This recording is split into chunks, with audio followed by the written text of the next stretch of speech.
Welcome to the Shipwreck Podcast. Once again, I'm your host, Bobby Ship. And today we got a pretty intriguing topic. It is on blended families. And I couldn't think of a better guest to have than the one Candace. So here she is with us. And thank you all for joining the community and being here and wanting to sit on the couch, have our therapy sessions that we do, and just talk about what's going on. Before we start, I wanted to first talk about what's going on in the world. This past week was pretty hectic with our 401ks, losing Temu and Amazon and Walmart. So I wanted to give people opportunity if they wanted to come on and talk about what's going on currently before we continue on with the pod. Again, welcome to people that's here. I got a quick video I wanted you to see about what's going on and why these tariffs are so important and why they can actually destroy the economy. To say that these other countries are paying the tariffs is absolutely false. It's us that pays the tariffs. So I'm gonna watch this video real quick, give people a chance. I want to hear what Candace has to say about it, and then we'll go on to the blended families. The tariffs, the 90-day pause on some tariffs, and now the even higher rate being put on Chinese goods. What does it mean for you and your business? So yesterday, before the 90-day pause, I was pretty much expecting just about all of our 70,000 SKUs to have probably price increases of some level. Even US made goods a lot of times have components that come from somewhere else. With the 90-day pause, it kind of kicks the can down the road. It doesn't solve that question. It just makes that timeline for Q3 and 4 that's really important to us. It's going to make that timeline shorter because we don't know what's going to happen in 90 days. As far as the China tariff being increased, we know that there's significant amount of SKUs. I'm going to estimate probably 30+% of those SKUs that we carry in some various categories that are really heavy in China specific SKUs that are going to just see massive increases, and we just aren't quite sure how we're going to handle all of this. Yeah, not quite sure seems to be the only honest way to answer any of this for anyone. I mean, and Beth, you just recently landed a deal with Walmart and Target. I mean, that's huge for any small business owner. The White House, I say that in the context of how your world has shifted overnight. And what we're hearing from the administration is a celebration of the president's moves here. First the tariffs, and now describing the pause as a stroke of kind of strategic economic genius. We've seen investors seem to be breathing a sigh of relief. Are you breathing a sigh of relief? No, not at all. The news yesterday almost feels like the nail in the coffin for us. Tell me why.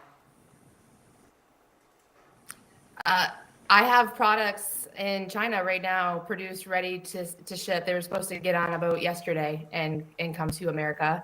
And I can't ship them because what would have cost me maybe $30,000 with a reasonable tariff now is going to cost me almost $200,000. And I have to have that money when the products get to customs, and I don't have that, nothing close to that. It's not even reasonable. So I have to leave my goods in China until I figure out some other direction. But what that means is when I run out of stock in 2 to 3 months, I no longer have products to sell and no more revenue coming in, which means I can't pay my bills, can't pay my employees, and everything. I have all of my debt. I have my house leveraged. We have 5 employees. My house is leveraged against our loans for our growth into Walmart and Target. I can't pay those bills. I don't even want to think about it. Beth, how real is this threat and risk with this? It is just pure uncertainty for you right now. I mean, thinking that you only have 4 months of inventory, that is terrifying. Yeah, and it's hard to make a decision. We had an idea yesterday after the announcement of, well, maybe we can export to Australia, repackage the products, and then re-import them from there. But because policy changes every 36 hours or so, I don't want to make that decision and make that move only for something else to change in just a couple more days. I'm paralyzed. I can't even make a decision right now. And I'm not the only one. There's thousands of us, small businesses in this exact same position. Yeah, and Beth, you can't see it, but Jessica's nodding her head. All right. That's really the gist of it. How much this is about to affect our economy and how we is doing things. So first off, Candy, how does this affect you as far as your shopping habits and uh have you looked at your 401k? Um, I haven't been shopping on Temu or Shein lately, but when I did look at something that I was looking at recently, it did increase. The price did increase on it. So I don't know if that was a direct reflection of the tariffs or just a price increase. Um, yes, I did look at my 401k and I just closed it back. I was like, it's just gonna ride out. Just like you said, just leave it and ride it out. And that's where we are. Can't help but to put your head down when you look at it, but it's what it is. Yeah, it is. All right, we have our first guest that wanted to sit on the couch. Jerry, welcome. This is your first time to the couch. We really appreciate it. And welcome. Would you like to talk about what's going on with the tariffs and the economy at first before we get into blended families? Man, can you hear me? Yeah, we got you. Got you. Man, these tariffs, man, interesting prospect. I guess it just depends on how you view it. I think some people view the tariffs as it's a short-term play because there's no way it could be long-term success. It's basically built around saying, look, there's no way it could survive long term because if they're gonna tax everything basically that comes in, that's not sustainable, for lack of better words. That's not a sustainable model, honestly. So I think honestly, It won't from the last long. perspective that I really view it from, I don't think the tariffs is really going to be something that we have to worry about, honestly. I hate to say that because it's initiated from we know who, but I honestly don't Mhm. think it's going to be something that we have to worry about long term, honestly, So you because it think can't be a that long term play. yeah, so you think that he's just going to just give up on all of them and just cut back all of them here in the next week or two? I think it's going to be because at the end of the day, we're a capitalistic society. It's all about monetary. How can you benefit from commerce and goods? So if you levy this tariff, and so they don't want to ship goods, and because we're going to get extra tax at some point, the economy is going to have to reset, right? Because so no matter what, Mhm. Wall Street, all this stuff is built on money and commerce. So if it's not a sustainable model once it starts to hit their pockets, and we know their pockets are not going to be affected long term. So I think that's where we come out on the end, and I think it's a short term play. I, I'm gonna say I think that he does not care. I think that it's intentional. I think that it's come out kind of how I felt about it. Like, I read something today that said Martha Stewart went to jail for less than was what he did. I Yeah. feel like this is a play with the economy, and he's getting rich, and his friends are getting richer. They're playing the market. Of course, you buy low, sell high. So Right. he is doing everything that he could possibly do to drive the market down, buy in, and then he comes back and say, "Oh, we're not gonna do any tariffs," and then the market kinda goes up a little bit. Correct. That's how I feel about Yes. it. Um, I don't think he cares. We watched the video about the small businesses.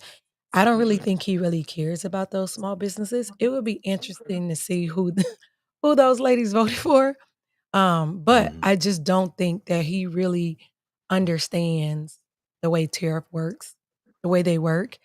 Um, and I don't think he really cares. I think it's going to be the only way he basically withdraws all the tariffs is when he's done playing. You can say his name. Ain't no Fine. shame in that. I don't care. So, but yeah, Uh, so that's all I have to say Uh, about tariffs. I'm ready for the all right, let's split the topic. that's Jerry, would you crazy. like to join us for the gender planning blended family. talk? The what? The blended Blended family. family. Would you like to Oh, talk about that absolutely. as well? Yeah. Absolutely. Absolutely. Okay. All right. So welcome again to the pod. We switching it up, ladies and gentlemen. We're going to talk about Right. the title of this pod today, which is about blended families. We happen to have outstanding black father here watching the pod and join the pod. Sorry, Jerry. So, Jerry, tell us about yourself, your family dynamics, and how hard, easy the blended family is. Just the floor is yours. You're Yeah. sitting on the couch. Yeah, couch, man. Yes, I'm watching as well. Blended families is a tough one, man, because we've had to navigate the roads of accepting the kids that were with our partners before we got together. And so it was interesting for me because, I had two children before I got with my wife who had two children from her ex-husband. And so at the time the relationship with my kids weren't the greatest, and I think it was so based on the relationship that I had with my father and mother, which wasn't the greatest. So all I knew is what I saw.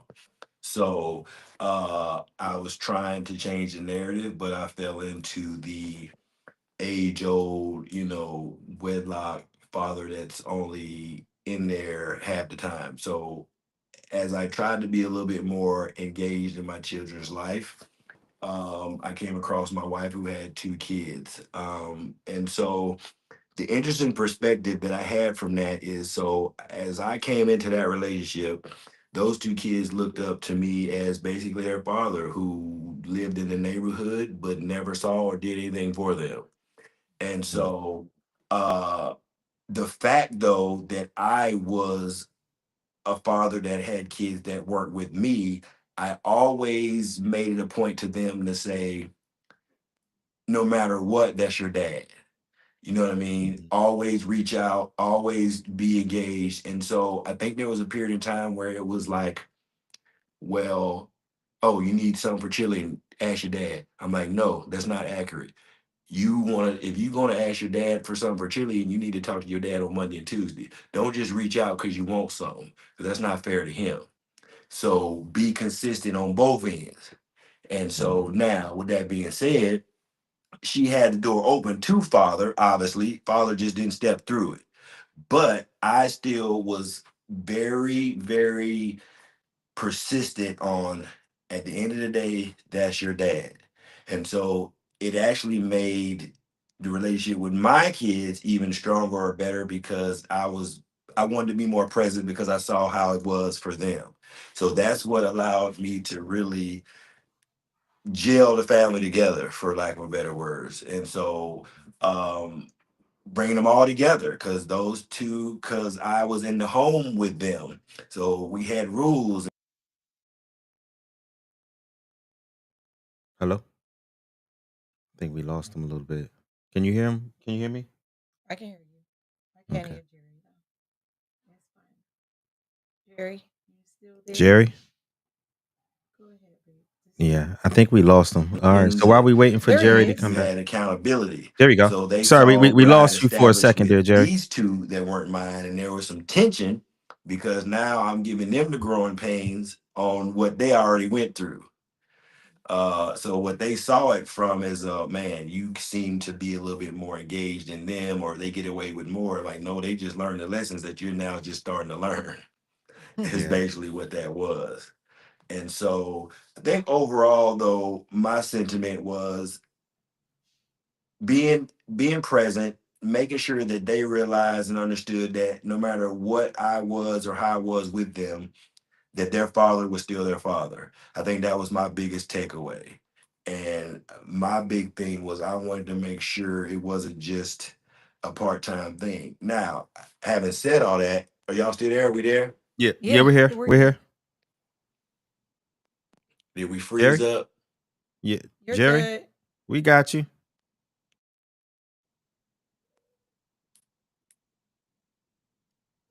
Yeah, he can I think we lost him a little bit.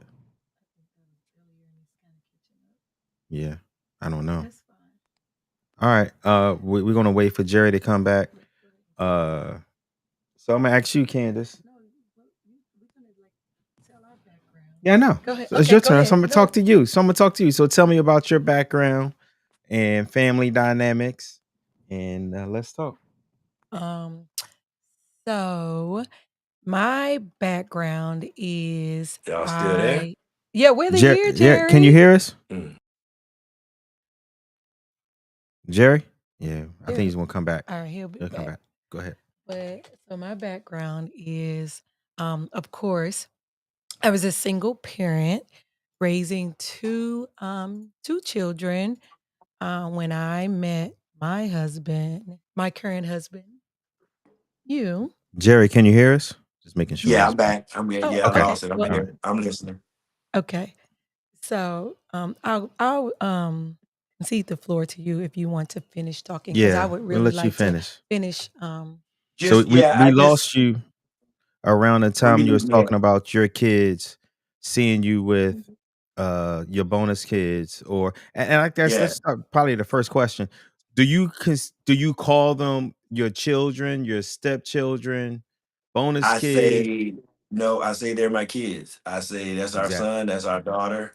I don't say step, I don't say nothing. They're our kids, they're ours. And like I said, I came into them when they're still in elementary school, and so they're our kids. I don't want to distinguish or kind of create some kind of different narrative. I think the biggest thing that I took away from that was that as it got older, as I did all that, right, I did everything for him. Daddy was in two blocks over, did nothing for him as I prepared them for college and got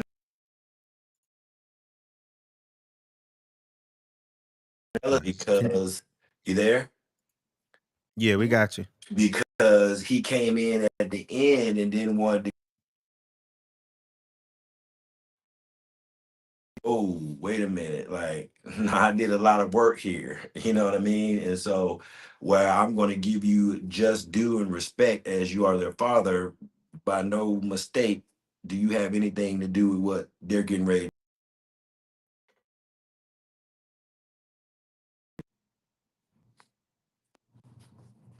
Oh, he keeps cutting in and out. Jerry, can you hear us? Yeah, he keeps coming in and out. All right.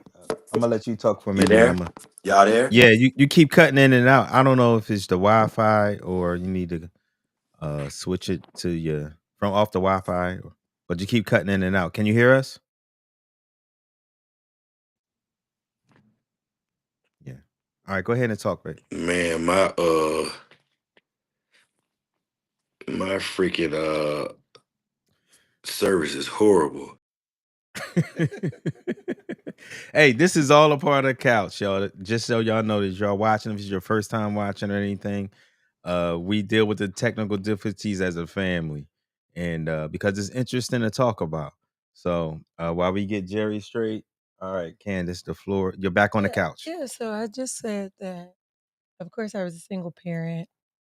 I was a single parent for a while, raising two kids, working full-time job. So then I met you, and since then, couple. All right, What so about you? same here. Well, let's start. I started out my family in a blended family. My ex-wife and us had we have a son from her previous relationship, and so I started being a dad to him when he was 2, and then we had uh, little Bobby and Joaquin, and from there I went through another divorce. Oh, first divorce, Yeah, only divorce. I your said, only when the divorce. other I was about to divorce say, come what on? happened Let to me let me that? stop that. I was about to say, I didn't know about that other Yeah, one. yeah. So, um, yeah, went through the divorce, and then we met, uh, and we got together, and you brought your 2 kids, which was a different dynamic in and of itself, just simply because um it was a girl involved. I've only had 3 boys to raise, and then it was a teenager. By the time we started living together, uh our oldest, Kendall, was already out the house. So I never got a chance to really raise him truly like a dad, um, in the house, same household. But my daughter, I got a chance to raise her, but she was 12. So that was a different dynamic in and of itself. Of course, it was a lot of growing pains there, A lot. with a lot. Yeah, a lot. And I want to get into that a little bit more. And the growing pains, stems from the um emotions and the grief and the problems of coming from a broken family. Like, my kids had a mom and dad living together, married, to now they're separate, and close enough to they can go to either house, but still they're separate. And they had to go through me dating, me finding someone, them moving in, um, and it was just a lot of challenges is there. And I'm sure I know you dealt with it, Kiki dealt with it, the kids, Bobby, Joaquin, Kendall, not so much, he wasn't there. Hashi, not so much because he wasn't there. But still, it was a lot of challenges there. It was tumultuous. Tumultuous. Um, so we have someone else that wanted to join. We're going to see if Jared can get back as well. Give me 1 second, Kwame, and I'm gonna come to you. I want to see if Jerry is back, and then we'll go from there. Jerry, can you hear me? Can you hear me? Yes, we got you much better. Yeah, much better Okay, yeah, now. I got a different device, so I'm like, hold on, let me Okay. get on the. Yeah, Okay, much but better, much better. But before you go, we have another guest good deal. that jumped on, and we wanted to hear his perspective. First off, Yes. welcome to the couch, Kwame. This is your first time. Yes. You can't hear me? Kwame, can you hear me now? Kwame, can you hear? No, I don't think he can hear. Let me ask I him. lost you, Bob. You lost me. Can you hear me now? Try to see if he can hear you. Let me come off and on. Kwame, can you hear me now? 1, 2, 3. Kwame, can you hear us? Jerry, can you hear us? I can hear you loud and clear, Okay. brother. All right, I'm gonna tell him to come off and back on. Okay. He might have it muted, depending on what he's Yeah, well, he using. said he can't hear us. Go ahead, Jerry. So Just go ahead, Mm. Jerry, while we get Kwame together. Yeah, just kind of wrapping it up, man. It's just like, I reached, did all that, and I reached the jealousy phase because once it got toward the end, it was like when they started getting ready to go to college and all the sacrifice. I mean, listen, like obviously they were athletes. I love sports, and I would get up 3, 4 in the morning before school, train them, coach them, take them everywhere. Of course, we would travel the country with them, and they were getting ready to go to college. And so then at the end, he tried to come in and be like with some say so, and I'm like, nah, brother, it ain't gonna work like that. As much as I was tooting his horn, like, hey, that's daddy, but at this time, like, nah, like we're not gonna play that game. But it was interesting. It's not easy to love others as your own, and you got to navigate the feelings of them towards you. Yeah. I think I was lucky because hers embraced me, but mine were still kind of uneasy about her because again, she's a woman and they had their mom. Mm-hmm. I'm the dad and they didn't have their dad. So it was easy for me to fill a role. Absolutely. So for her, they're like, wait, I got a mama. Who are you? Mm-hmm. That type of thing.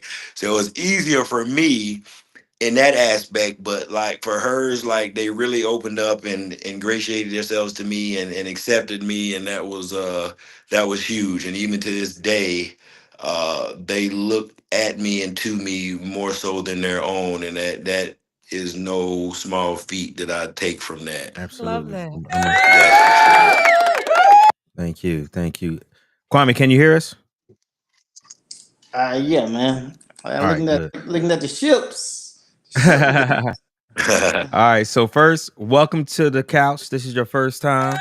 There we go. Let's start this thing. All right. Welcome, welcome, welcome. This is another outstanding, strong black man. He's been a mentor of mine for 22 years. He has what, five kids? 4. Four.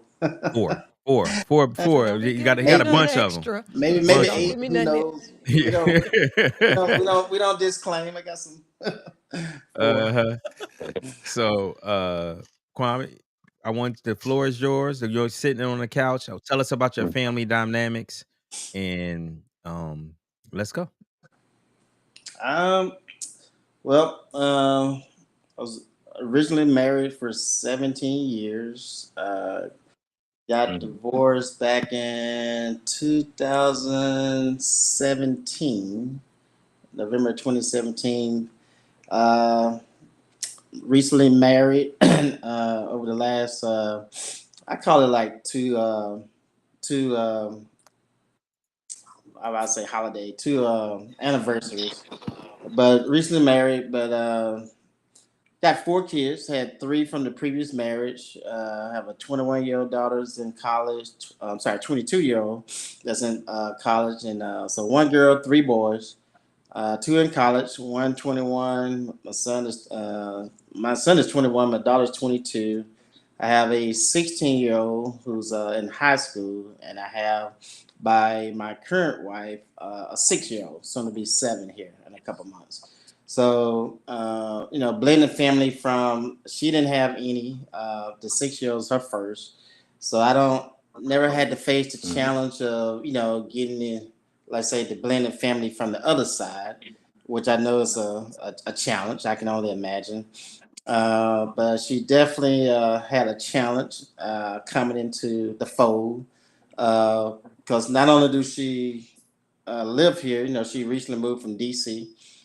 So picking up, moving from a different state, coming in with a new baby who was born here in Texas, and it hit us fast, man. I'm being honest with you, it hit us fast, and but I would probably put that on me more so than everybody else. So I'd be the first to say. I kind of found a woman that she told me to wait. She told me, the perfect way of like, hey man, let's just chill. Let's give you time in between. Make sure this is what you want type deal. I was totally disregarding all of that. So I wouldn't probably do it the way I did it, because the first time my kids met my current wife, she was already pregnant, Oh, wow. and so that's what a lot of people don't know. Uh, I mean, even though they knew of her, but they didn't know her, if that makes sense. So just some FaceTime videos, stuff like that.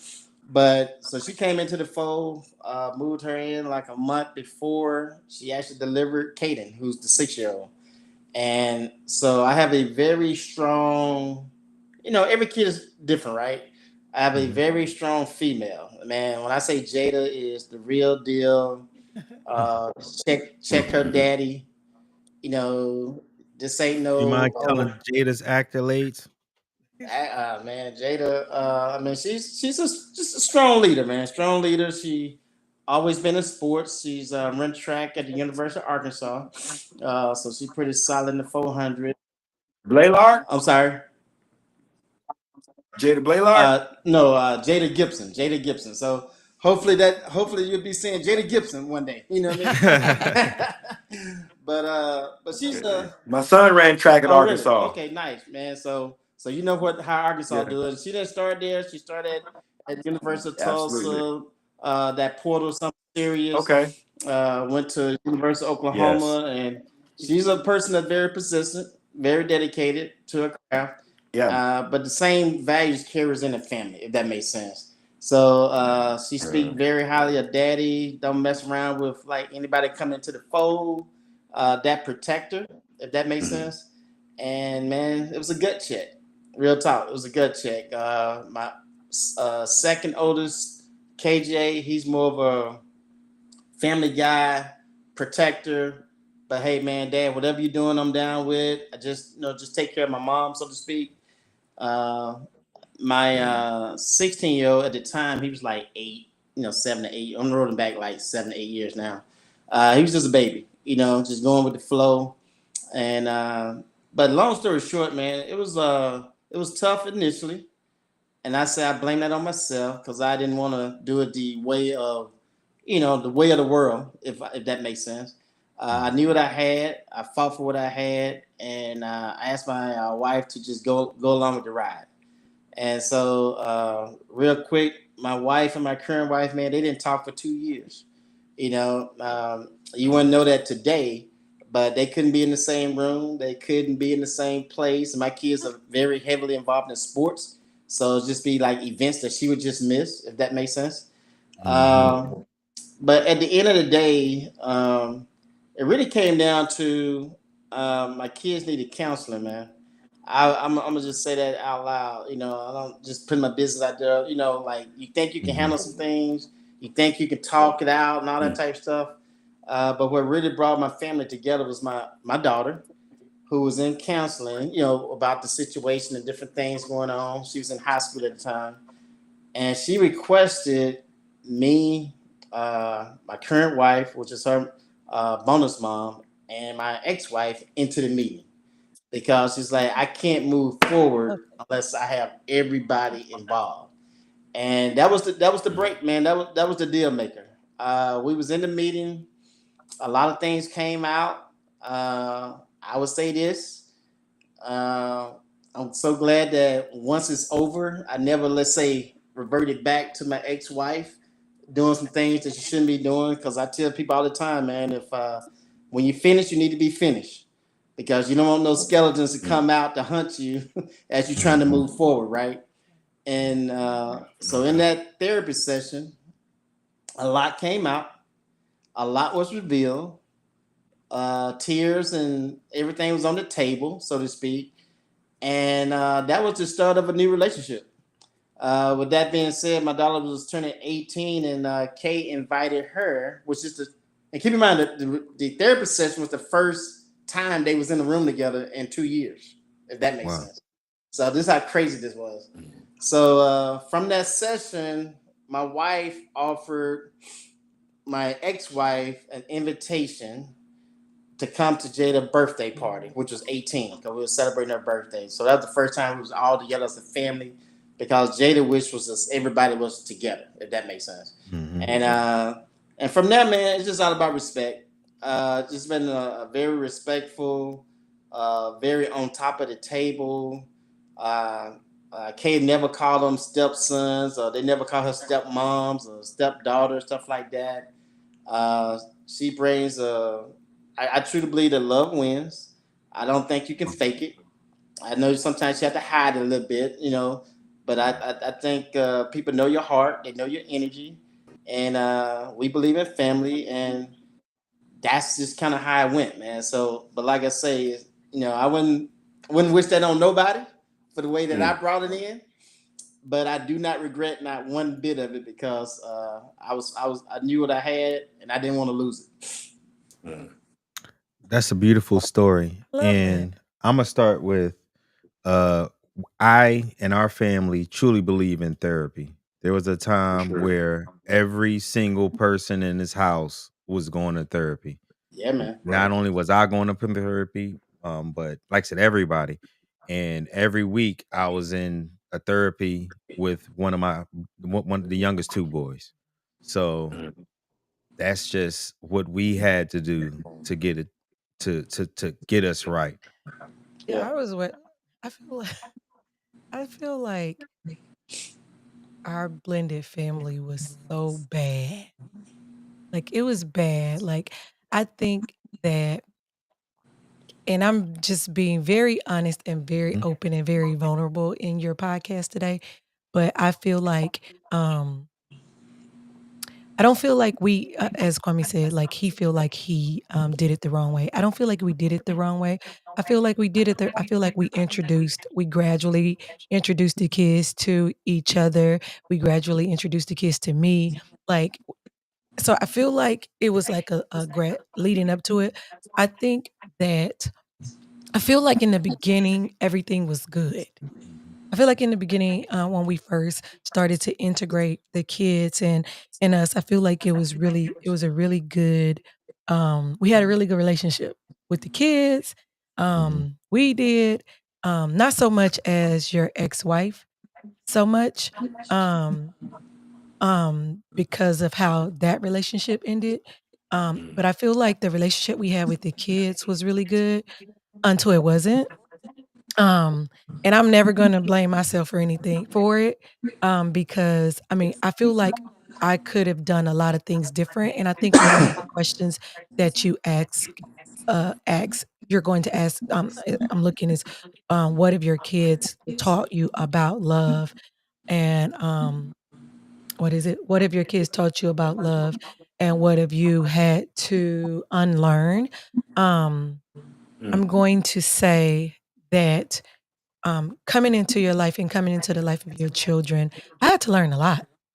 Like I had to learn so much because I have been a single mom raising two kids by myself, literally just surviving, to coming into just a different environment with kids that were completely different from my kids and were being raised completely different than the way I was raising my kids. That's a big one. Um, so that was me and the things that I had to learn, um, because I had to one thing the one Imma hold on to this. The one thing that I learned was each child is different and each child needed to be parented different. Mm. Um, and I was literally parenting my kids the same way, like, "This is what we do. Mm. This is it." And and I'm not gonna say that, I did all the correct things with raising my kids, because my daughter has told me, like, "Yeah, you was bad. You just said anything you want to say." So I had to learn how to parent them parent the boys in a different way, than I was parenting my kids. Um like I said, in the beginning, it was very hard, only because of the struggles with their mom. In the beginning, their mom was still their mom. Their mom was their mom. She lived, like as you indicated, she lived around the corner and they could go to her house. And I think that the relationship that they had with their mom was very strong. And it still is, I think, to this day. Mhm. The relationship that they had with their mom was very strong, and I'm going to just be very open. I think because of the way the relationship ended, and you can please feel free to disagree. Okay. with me. The way the relationship ended, your relationship ended. I feel like I've been blamed for the relationship unfairly because I had no part of that. We met way a long time Mhm. after that. Feel like I was blamed for the relationship ending, and I feel like that was put into the kids that I was the reason, and I feel like that started the problems with the kids and not wanting me around and not wanting me to support them. Even at like I remember going to a football game of Joaquin, and I remember him saying, "I don't want Miss Candace at the football game anymore because she cheered for me too loud."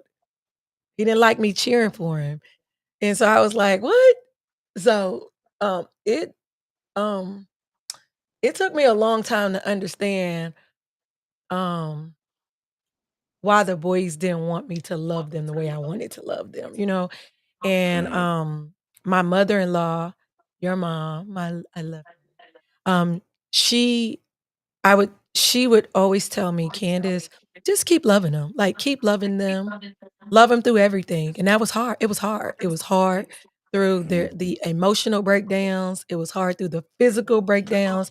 It was hard. But I said, I'm gonna keep loving them. And that's exactly what I attempted to do. Whether it was wrong, whether I made mistakes, you know, in parenting them sometimes, I continued to love them. And I didn't love them any less because of how they were. Jerry, you said something earlier that I absolutely agree with. Um, and it was for me, like you said, for you, I was feeling in a void when it came to being a I'm gonna just say step parent, but being a parent to Father the figure. to the Yeah. kids, you know. Uh, For Candace, it wasn't filling in a void, you know. Mhm. She was a bonus. She was extra. Mhm. And at first it was okay, but then it came a time when it wasn't. Right. And I say this all the time. It was much easier for me to raise at the time Hashi and Kiki, um, and I guess Kendall is too, than it was for Candace to raise the boys. And But I like you said, go But ahead. I always told them, like, I'm not your mom. I'm Mm, never gonna replace your mom. I'm never Right. going to, like I always reminded them that I'm not trying to be your mom. Like, I'm just gonna love you. I'm Miss Candace. Like, I'm just gonna love you. You know what I'm saying? So I never want them to say, oh, call me mom. Like I never wanted that. And I always tried to Hell remind yeah. them that I'm not trying to be your mom until mom wasn't mom anymore. Mhm. And I literally had to step into a role when mom wasn't mom anymore because mom had moved away and we had been awarded full custody of them. And that's when I was like, holy crap, like I'm like the mom. But for Mhm. them, it was a struggle for them to see Miss Candace as our mom because we have a mom and dealing with the fact that mom went away. Miss Candace wanted to be our mom. Like it was a lot. It was a lot. mhm, This podcast can, like, go on for a long time For mm. because days, no it doubt. really could Yeah. because it was a lot. I feel like you said, you stepped into a void. I feel like, I agree with what you said. There wasn't a void in the beginning, but I feel like the damage had already been done, like, in toward the Mhm. beginning to where throughout the relationship, the, um throughout the relationship, it just became so bad. It was bad, you know? Yeah. All right. I'm gonna add. We have a new guest to the couch, who I think is Mhm. perfect timing on coming in. This is Kiara S. Uh, Kiki. the S stands for shipment. Uh, Kiki, y'all. That's this is Kiki. Kiki for Uh-oh. for Uh-oh. those who don't know. And this is the Awesome. perfect time. First off, welcome to the couch, Kiki. We're going to have more subjects that I would love for you to come in and join, but I think this is perfect for you as a child in a blended family to talk about the dynamics and how you felt, and you're on the couch. It's yours. Mm-hmm. We can't hear you. You're muted. I'm Can you hear me Hello. now? Oh yeah, Yes. I can Yes, see. ma'am. Hi everyone. Thanks, Dad, for having me on the couch. You're Ooh. welcome. You're welcome. Um, I was listening. I hated it at first. I did because I guess it was something new. Like I've only been around. Like I was raised just around women, so Mm. it was just me, my mama, my auntie, my granny, my cousins. So like coming to a man telling me what to do. Why aren't you telling me what to do, sir? But looking back, I did give you hell, you You know. did. Um, but I am grateful for you now because it was just I don't know. I was 12, like you said. I was 12, so it doesn't. When I growing up, I didn't really see it as like affecting me not having a male figure in my life because my mom was so strong. Mm. So it was just that you be strong and you do what you got to do. But then having you, it kind of was just like, okay, it's okay to I guess it's okay to be like soft and have a dad, like let him in, let a male in, I should say. Um, so and then younger brothers, I was like, no, take them away, please. Take them away. I think I just recently started liking them, if I'm being honest. Mm. I think I just recently, like as they get older, I'm like, okay, y'all not so bad. Y'all not so bad. Um, Especially Raheem, he was the youngest, so he was a crybaby, and we didn't really cry growing up. Well, I don't feel like I really cried like growing up. So like having him, I was just like, okay. But the dynamic, I love it now. Those my brothers. I do agree that it was hard at the beginning. I guess the adjustment and then moving from everything that I've known to something new.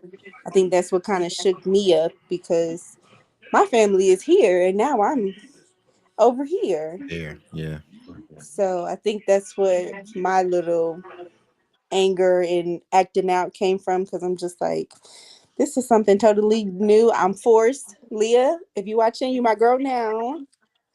But like being forced to like go next door and make friends, like I don't want to make friends. I don't even want to be here. So it was kind of just like okay, I'm retaliating.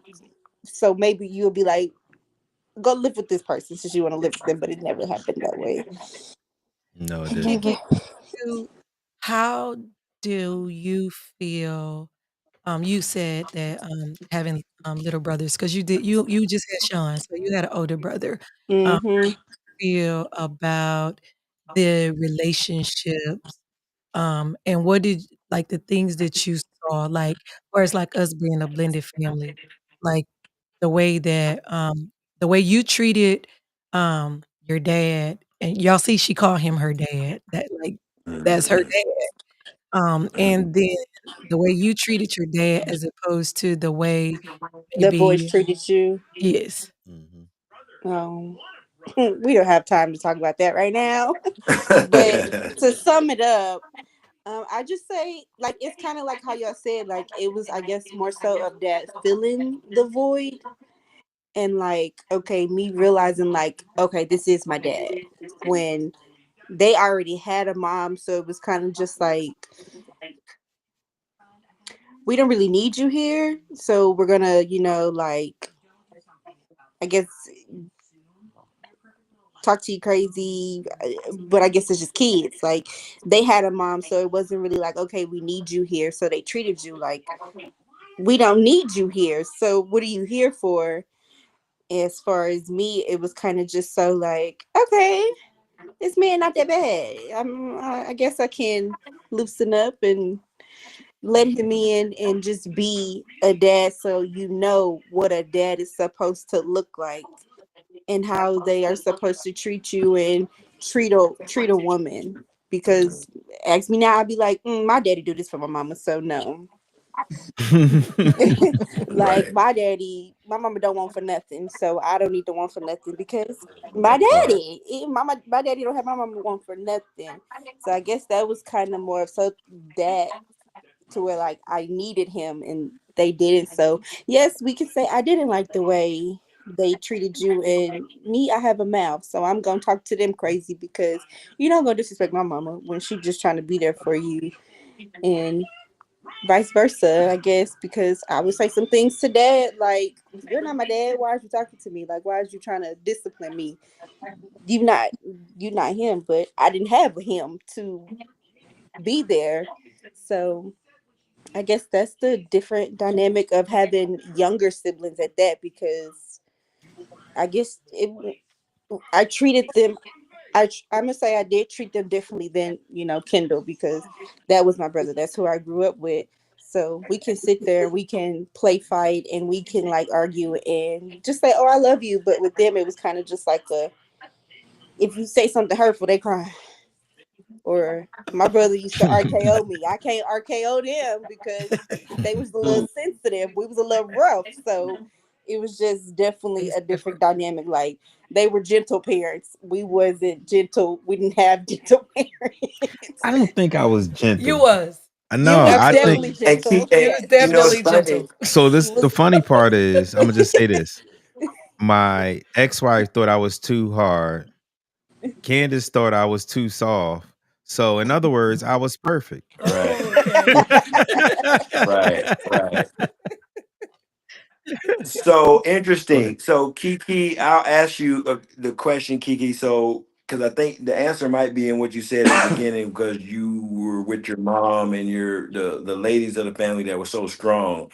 Because a lot of times the difference between the girl, the daughter, and the son is that you hear that the daughter always is looking to have a father figure or that male to kind of look up to, whereas the guys can be like, the mama's child or whatnot, but you seem to have not fell into that mode of, well, I need a father figure because your mom was so strong, or is it that you just didn't feel that you needed the father figure at all? I'm gonna say the first one. I felt like I didn't need a father figure because my mother was the mother and father figure. She was Yeah. hardcore, but at some times she would be nurturing. When those times came, she would definitely be nurturing.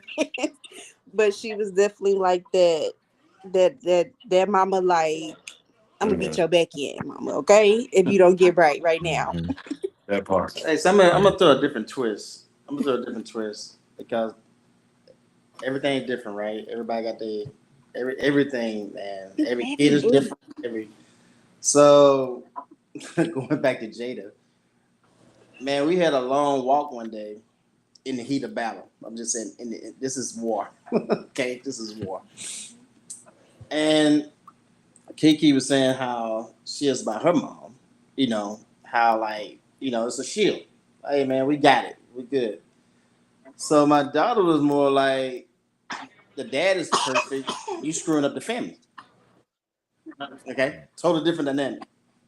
Why? Well, I'll take that back. Not screwing up the family. I understand why y'all are divorced because that was coming. That was like obvious that was leading the way. I just don't like it happening so fast. If that makes sense, right? Because you also got to understand, kids dealing with their friends in school, they're dealing with their cousins and in-law. I mean, ex-in-laws and everybody. People they in their ear, whether they admit it or not. Because I know for a fact some things was being said that she was telling me, or my son would tell me stuff like that. I just want to throw something out where you feel like you're being so protective, but at the same time you're so confused, and really more confused about the future because the person that's coming into your life, you don't even know if they're gonna be there for the rest of your life. You know, because like I said, I was married for 17 years. This is like the commonality. Like, hey, mama been here, daddy been here, whatever. who is this another person, and just because they're here don't mean they'll be here next year, right? Even though that's what we not Mm, thinking, mm, but you don't know what they're thinking, right? mm. And which brings even Yeah. more anxiety or maybe depression or confusion or hate. Who knows, right? So I just want to like bring to the table like I just think communication is everything because I was Key. real hard on even though I'm going through the battle or the heat, but I'm laying down the law like this is who so and so is, this is what so and so, boom, boom, boom, boom, boom. Anything less than that is a problem to me. It's gonna have to be a problem we're gonna talk about, deal with. But ain't no disrespect, ain't gonna be no this and that. You know what I mean? I'm very hardcore on the foundation, even though I can take all the heat, but Kay can't be disrespected, but also she cannot disrespect them. Can't be no back talk, can't be no craziness. Don't get me wrong. People say what they say, they're gonna do what they do, but that's the conversation in the house, if that makes sense. Because Absolutely. everything is so sensitive and it can be taken out of whim, so to speak. So I can say that I know for a fact initially, like Bob, you say you was soft about something. I can say Kay was like very like overcompensating for some things. Things that she, in my opinion, that I'm disagreeing with, by the way, but she's trying to find her way in, even though I'm Hmm. thinking she's in, right? Mm. But I just think it's a challenge, but bigger than that, I just think communication, man. I don't think you can just let it fester. I don't think you can just like let it be. I'm talking about for a day or a weekend or a month. I think you got to just really just stay up in your face. And I say the one last thing I say that I think was very important for my current marriage situation. I got divorced, but I wanted to buy a house like the very next. Let's say I got divorced to Friday. I buy a house on Saturday, if that makes sense, right? Like that was my plan, real talk. Yeah, And so I moved to an apartment. And keep in mind, anybody that's been in a house, that's a you got big your piece. space, your kingdom, so to speak. You feel it's a downgrade to go backwards because I got Hmm. to move out the house. She kept the house. And so I want to get in the house ASAP, ego, whatever you want to call it, right? I got to, put my place together. But I would say the biggest thing that happened was Kay, like, don't buy a house. We need to stay in this apartment. Just 3-4 bedroom apartment, but it was an apartment. And because we was in each other's face every day, and then COVID hit was even crazy. So now we couldn't go nowhere.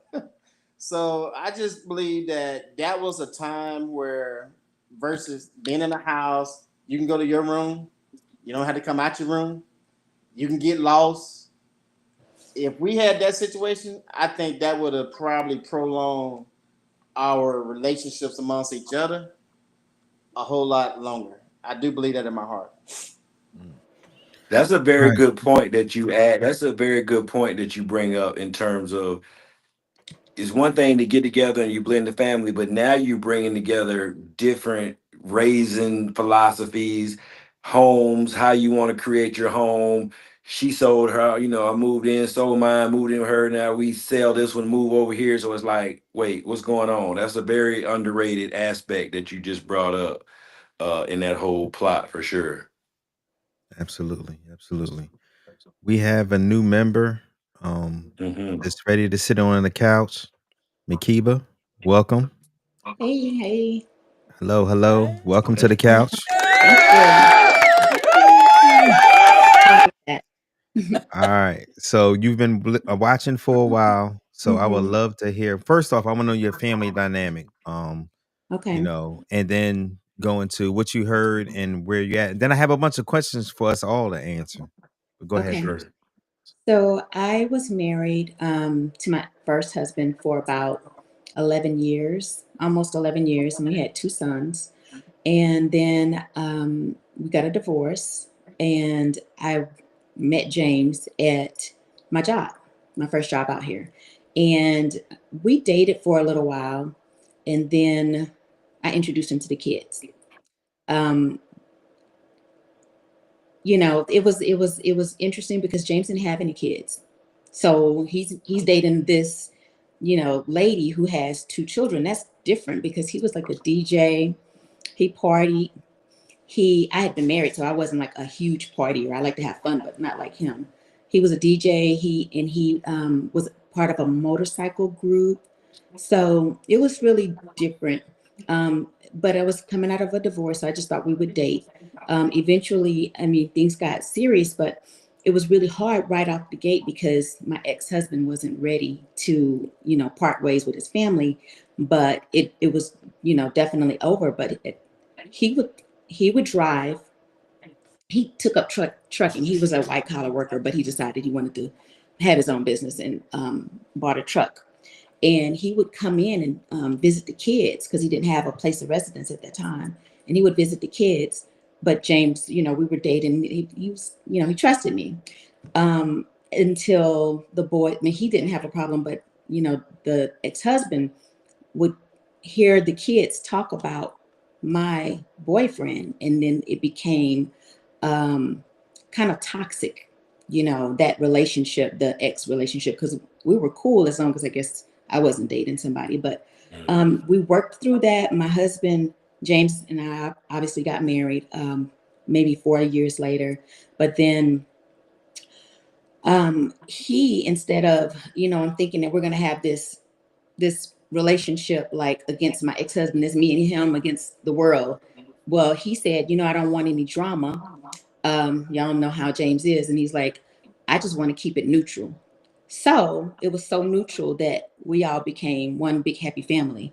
The ex-husband got remarried. And so we had this kind of Will Smith and Jada Pinkett and Cherie and her husband thing going on. Like we're like hanging out. Okay. When I would come home from work, sometimes my ex-husband would be in my house because my kids went to school in my neighborhood. And him and his ex-wife lived in the, a little ways. They were like McKinney ISD and we're Frisco. So he would come in and be on my sofa. And so then I started having problems with that because you're a little too comfortable in my house. Right. When we decided that we were going to get married, my boys they didn't have a problem like with my, with James and the relationship, but because he would say things behind closed doors with them, then that kind of caused a little bit of friction in our relationship with the boys and James. So it was like, it was good until he had interjected. But when we got married, when we got engaged, my oldest said, it's about time. Now I get to finally call you daddy. So he got to call James daddy for about a week until the bio got in his ear, and now he's back to James.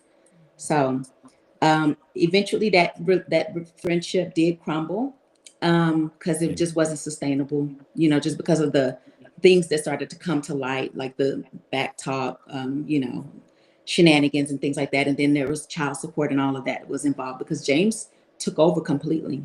Even though their dad was like right up the street, he was that dad. He was that, I don't have any children, but these boys are my boys. Sold a motorcycle.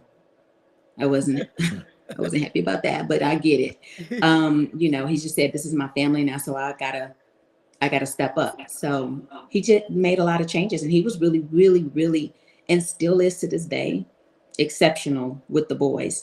And truth be told, they actually have a really good relationship with him, so much as that I feel like they love their dad, but they respect James to a level where he can tell them something to do and they listen.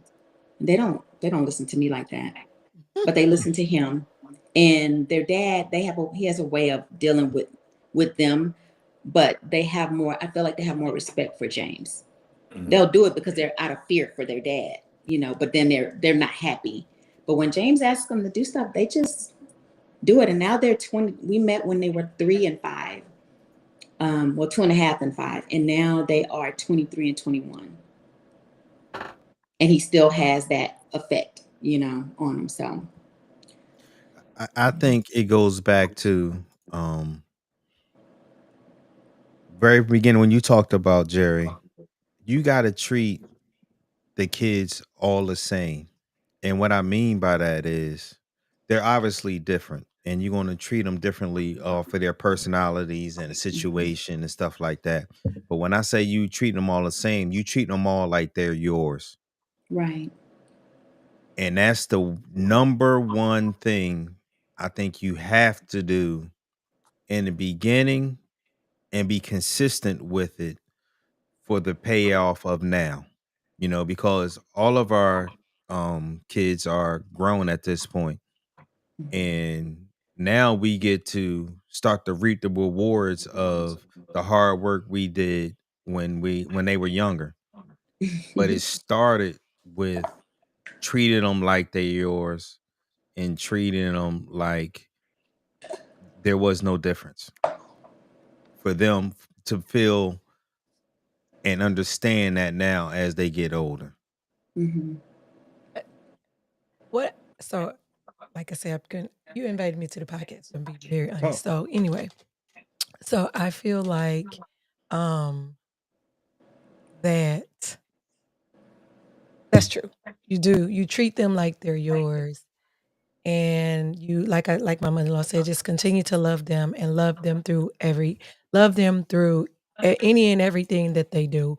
And that's really hard. And I'm going to say, I hear everyone saying how they how their relationship was raising with a blended family, like your spouse was this way and that way. I'm just gonna say that me and my spouse, we didn't like each other for like it was bad. It was really bad. Like we went through there was times where I wanted to leave. I think it was time I did leave. Yeah. I wanted to leave. Like Yeah. the relation, it was bad. So I mean, I don't want to sit here and make it seem like this blended family is, like it's okay. When we go through problems, it was hard. Yeah, Like it was trauma. It it was was tra- trauma there. It was trauma. it was a It was lot of it traumatic. was a lot of trauma. And like I said, I said it was tumultuous. Like it was a lot to deal with. Um, yeah, and I feel I like you said, we all had to be in therapy because of our blended family. Because of it. Because of our blended family. Because I feel like, and just being honest, I feel like I was trying to figure out how to parent the boys. They were hating me because I wasn't their mom. They were hating me because I was still trying to figure out how to parent the boys, because I was parenting my kids over here a certain way, and I came in trying to parent them the same way. But they, like Kiki said, they were soft. I couldn't parent them the way that I parented Kiki and Sean. So me struggling to trying to figure out, okay, well, how do I parent these kids? Like I said, I wasn't perfect. I wasn't perfect by far. I take ownership of that. But I also feel like the kids were contributed to a lot. Like Oh, absolutely. they contributed to a Absolutely. lot. And I Yeah. think it stems, as Mickey McKeeba said, that it came from that other side. It came from Mhm. that mom. And it literally did, because in the beginning, before it got to that place, what did Joaquin say to you? What was it? That he wanted to know if he can call you mom. And then after that, I think Rap. after that comment, that question from him, I think that's when everything changed. Now, I don't, like I said in the beginning, I've never said, I'm your mom. I want to replace your mom. I'm gonna be Right. your mom. I'm Miss Candace, and that's what they call me today. That's what they call me when I met them. That's what they will always call me, is Miss Candace. But I think when Joaquin when Joaquin asked that question, I think that was the turning point for our family. And I think sh their mom always felt like I wanted to be their mom or take Mhm. them from her. And I Mhm. think that was the struggle, me trying to make her comfortable enough to say, I don't wanna be their mom. Like, I just wanna Right. be in their life. Like, I don't wanna be their mom. You're their mom.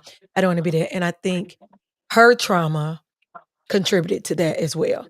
So it, like, her trauma, my trauma, then putting our trauma on the kids. Right. Yeah. It's Yeah, still we trauma. Yeah. yeah, it's funny you say that, right? Because I think to your point, Candace, it was all that.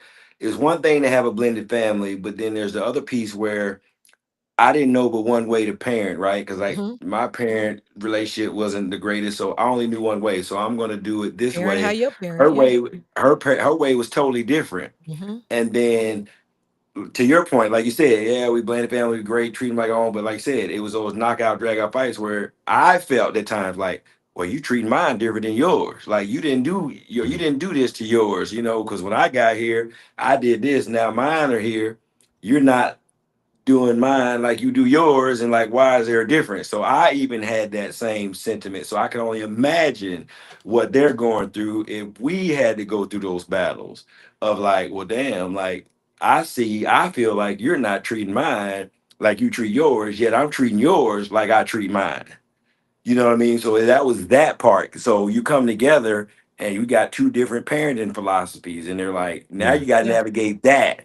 Yeah. Hmm. Not only the blended part, now you got blended part, like, well, I feel they should do this. Well, no, I feel they shouldn't do that. And to that point, Bobby's like, oh, one say you too mean, one too nice. And so I came in as the disciplinarian, yet the more one that had a little bit more leash, yet she was the one that was a little bit more stringent. And they're like, you need to let the leash go a little bit. But that's a big point where you put it together as is one thing to come together as a blended family, but when you're trying to blend raising philosophies that are different and you're trying to cross reference those with each other's kids, and that's a learning curve that you definitely causes some friction. And that's Mhm. also come down to, even before you get to the kids though, I think it also comes with just the relationship that you have with your mate. Hmm. Like I think we go straight to the kids, but sometimes you can be off on your your mate, on just your partner. You know, Mhm. because I can, of course, just speaking on myself, speaking on kids. I'm sure everybody got their own way of doing things, but like it may be some things that the way you parent may not be the way I like it. Mhm. Hmm. Or the which can cause friction amongst you all even before we get to the kids, right? Hmm. Mhm. Or like, damn, man, especially for anyone that's remarried, like, man, I left this, and now I'm like, what I mean? I'm just throwing things out Yeah. there, Oh yeah, like, it's the truth. like stuff that goes in your head, and sometimes it may not be true, but things you think about for a moment, like it may go away quick. But I'm just saying, like, and like I said, I didn't go through this situation where that she had brought kids in, so to speak. It was all me bringing kids in, but like I said, I definitely respect, net but respect, because trying to father or mother someone else's kids got to be really fucking tough. You know what I mean? Mhm. It's hard to father your own kids. You know what I Right. mean? So and then if you got another dynamic when you bring in, let's say their father, their mother, their influence or things of that nature. So I would go as first today, like, and it's been like this for a while. The comparisons doesn't work. The one up doesn't work. I'm talking about with the previous, marriage. Um, from the question like, what have you learned? Thing going into it, I'm thinking like, man, I got to be. But this is my attitude anyway. Bigger and better than the next person, right? You got to have a open understanding about we just all equal. We just all equal. Mhm. Hey, this is your mom, not trying to replace your mom. This is your dad, not trying to replace your dad. Um, for example, like if it's Mother's Day, would it be today or 5 years ago? I'm like, hey man, make sure let's get your biological mom a card. Let's get your biological mom Yeah. roses. Let's get I mean, this is what I'm instilling, and trust me, and I'm buying my kids at the time ain't got no money, so I'm buying my Mhm. ex-wife roses. If Right. that makes sense, you know what I mean? Been there, So done that many right, times. Right. this is your mom's birthday. Mhm. Uh, and which I didn't think probably was being done on my side. I mean, on the other side, if that makes sense. You know what Mhm. I mean? Of course it But would. I, Mhm.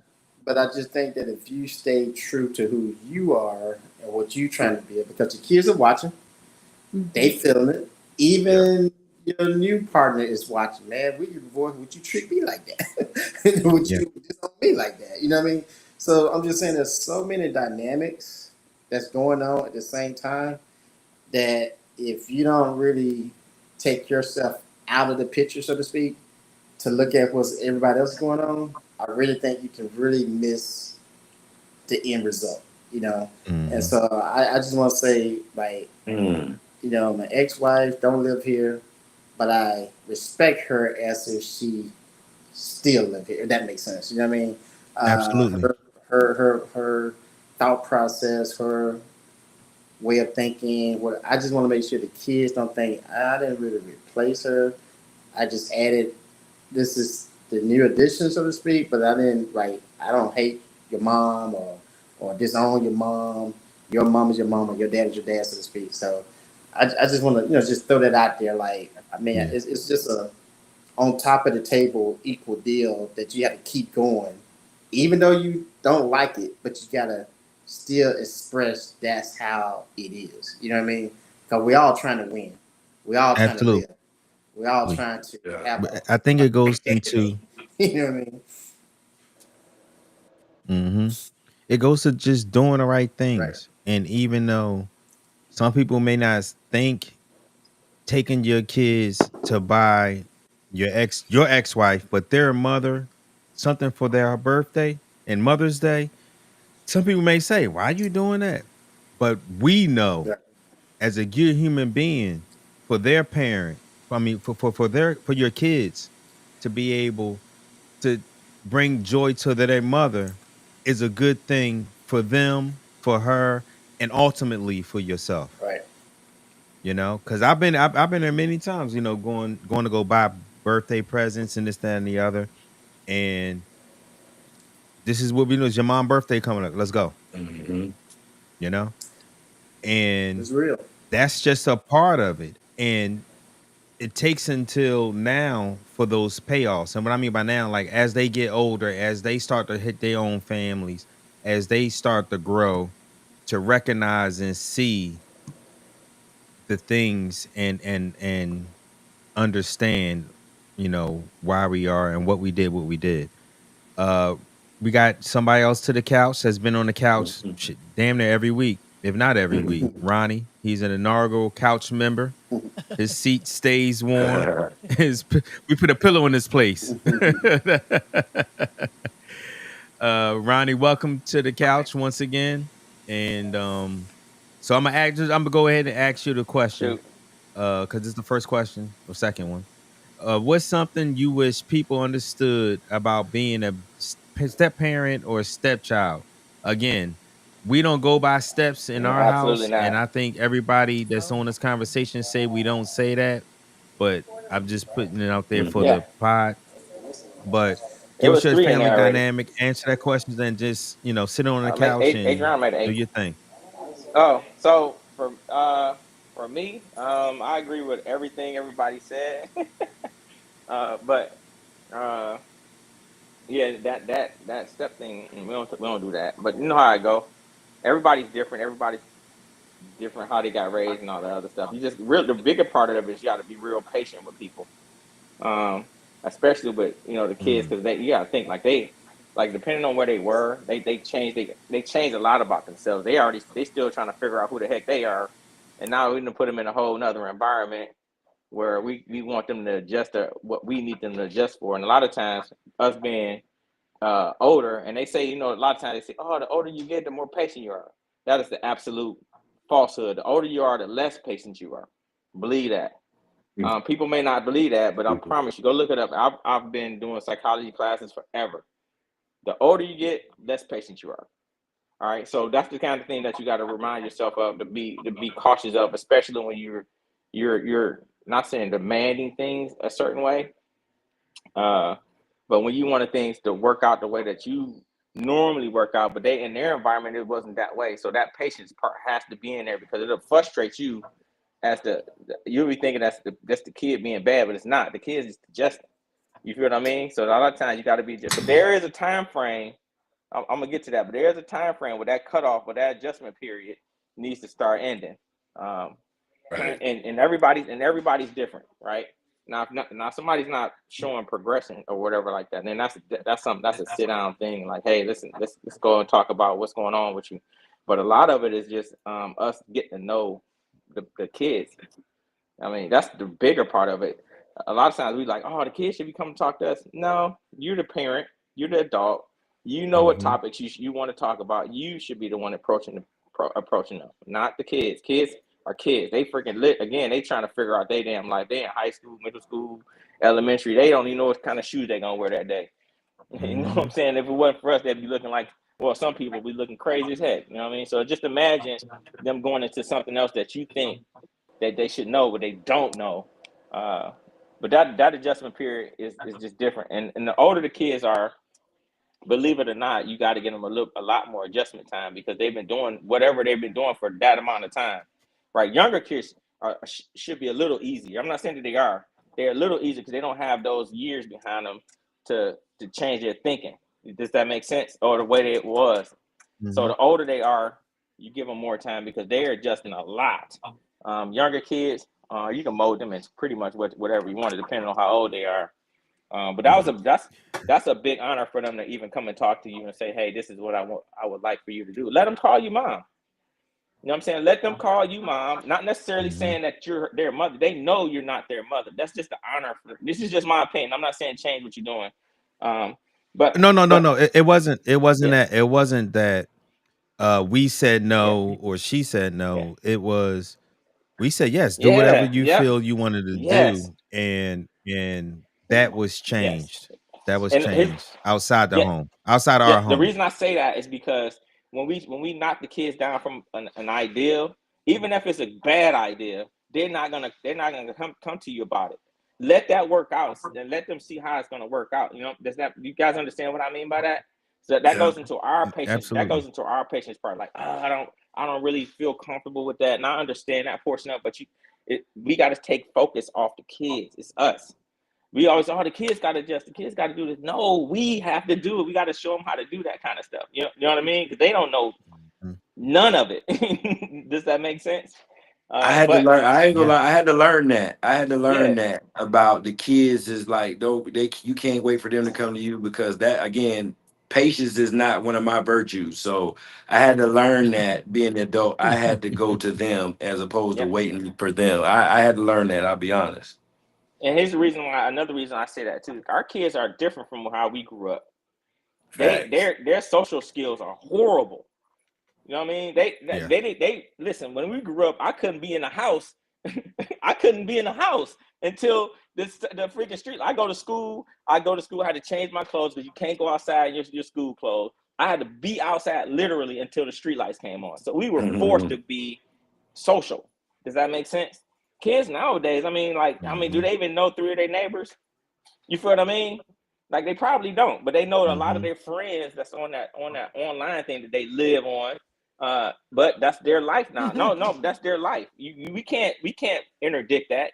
We don't live that life. We don't get into that point. Now, if you see them getting into an issue when they missing school and grades are dropping and all this other stuff, then you intervene. But other than that, let the kids live how they're gonna be. You give them restrictions, say, hey, you can do this if you do this type of deal. But what if they do the same thing to you? Can they do the same thing to you as a parent? Can the kid say, hey, if I wash the dishes, can I get to go to blank, blank, blank house type deal? Can they make that ultimatum with you? I don't know. I'm just throwing that stuff out.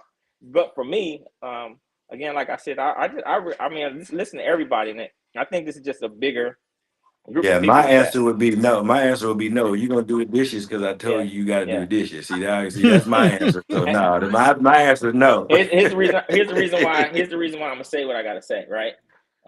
We can't. We talked about this last week. We can't raise our kids like we were raised.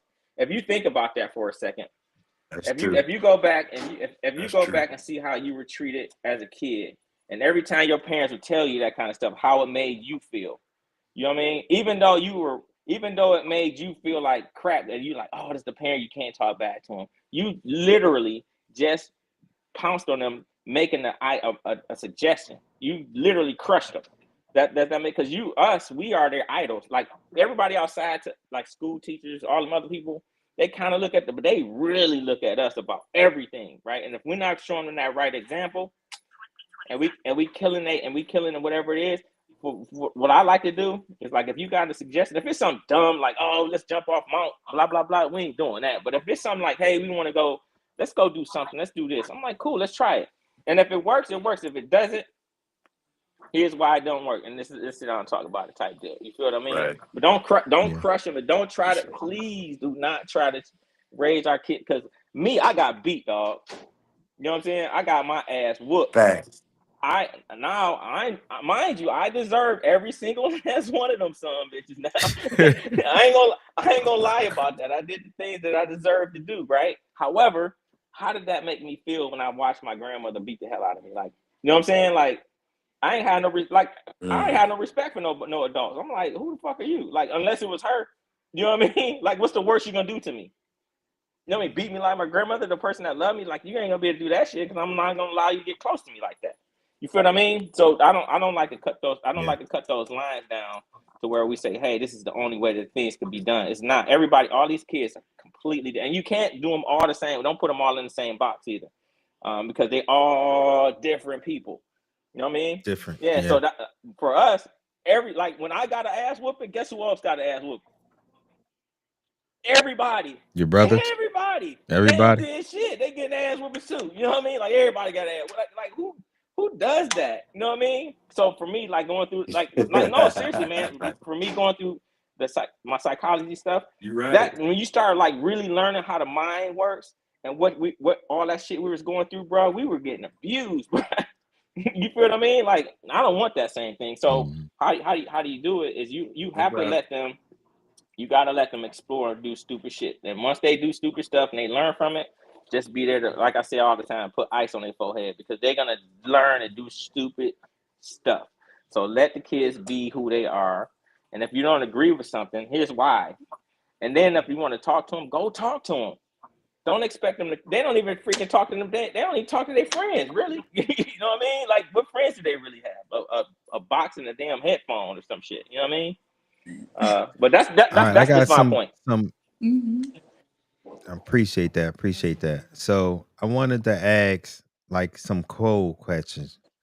And the first one is, what best describes this for the whole panel and everybody out there that's listening? First off, if you're listening, please go to the YouTube channel, like, subscribe. Please go to the YouTube channel. We're trying to grow the family, trying to get the couch as big as possible for us. This is an every week thing, and the couch is here, and it's therapy for everyone involved. So the first poll question is, what word best describes your blended family? Chaotic, loving, growing, and hilarious. And I want to say one word, but I'm gonna just say two words. I'm gonna give y'all two of these four. And I'm gonna start with you, Mickey, at the bottom.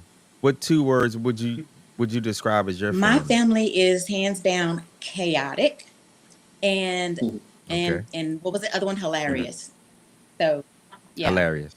been told that if we had a Yeah. camera, like, which we actually do, but that's another story for a different couch episode. But No, we're gonna talk about that in here in a second. I've been told that if we All right. in our house, it would be very comical. We could have some views. So yeah. All right. Jerry? Whew, man, that's a tough one. It's okay. I'm gonna say loving because of Mama Bear. She is a caretaker at heart, and she keeps us all on that loving tick. I mean, since the first day I met her, when you say goodbye, good night, love you, God bless you. Every day now to the kids, go off to college, love you, God bless you. Go to get off the phone and leave the house. So I'm gonna say loving, and because they keep me laughing, I'm gonna say hilarious. Okay. And I'm gonna say actually growing because of the grandkids, Growing. loving and growing. Exactly. Grandkids. All right. Loving Ronnie, and what would you growing. say? For me, Would you how would you describe blending the family? Chaotic, loving, growing, hilarious? talking to me? Yeah. Oh, all of the above. You know my favorite. You know what Okay. my favorite sitcom is, man. Coming home every day. Yeah, man. Your house is a freaking sitcom. If you really think about it, your house is a No your doubt. house is a sitcom. Depending on what that lesson is for the day, or it might just not be nothing. You might walk into chaos. You might walk into a loving family. You might walk into, you know what I mean. To me, so for me, I love it. So you never know. So ultimately, it's loving ultimately, but you know what I mean. But it's all the above, depending on the day. Does that make sense? They All come home right. and they come home with Right. the wrong Qu- freaking attitude, man. Woo. Or they fail some, Yeah. man. It's That's about to get chaos. You chaotic. know what I mean? Absolutely. Double part. Absolutely. Yeah, but yeah. Kwame, what would you say? I mean, I'm gonna go out for the chaotic for me is controlled chaos. I like chaos. I'm gonna be honest with you. Uh, Anything less than that is boring. I mean, we all over the place. But I'm talking about in good space though. You know what I mean? Like Hmm. we're in a good space, have been for years. But I always say, man, we just one misunderstanding from being crazy on paper. You know what I mean? Hmm. But definitely loving. I mean, been there since day one. Growing. If you ain't growing, you're dying.